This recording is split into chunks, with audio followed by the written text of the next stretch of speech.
So Megan was awesome. She sent us listings as they came up. She checked the zoning for us in advance to make sure everything that we saw was eligible to be zoned as a short-term rental. But ultimately, everything that we saw was either too old, too far away from downtown.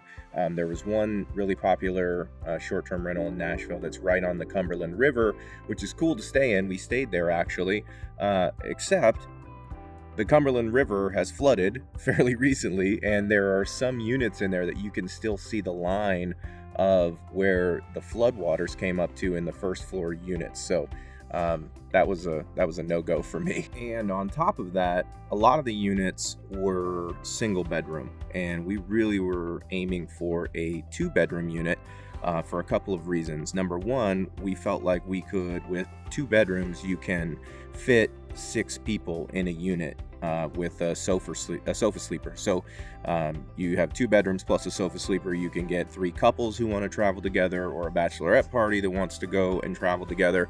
It's more cost effective for them as the guest, and it's more popular from our end to make sure that we can charge a little bit more per night, as well as keeping the occupancy rates high. And the final piece we had to factor in is that a lot of the units that she showed us were considered non-warrantable. So on the mortgage side, which we'll talk about some more, non-warrantable means that the interest rate is significantly higher than you would get through traditional financing. So when we penciled the numbers, a lot of them didn't work when you factored in the interest rates we'd be getting with the non-warrantable condo loan. So this goes on for about 6 months. Megan is dutifully sending us listings all the time, keeping us updated.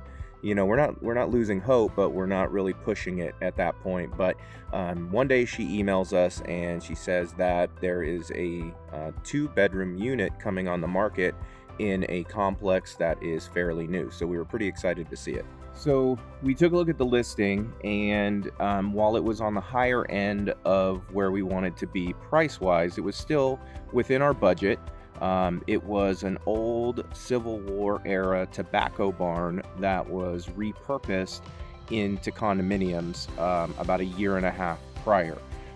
We took a look at the first picture and we immediately stopped dead in our tracks because the complex looked completely different from anything else that we had seen, and we were super excited about it and immediately kicked ourselves back into high gear. So we thought about flying out to Nashville to look at it in person, but the speed of the Nashville market at the time, we were a little worried that we wouldn't be able to pull that off. So Megan was cool enough to take her phone and FaceTime, walk us through, give us a tour, and give us her feedback so we could look at it, not really in person, but as close to it without the staged photos as we could. The unit came furnished, more on that later, and everything was almost brand new. And, we immediately said, look, this is the one, and we wanted it. So we did not mess around, and we put an offer in, full price.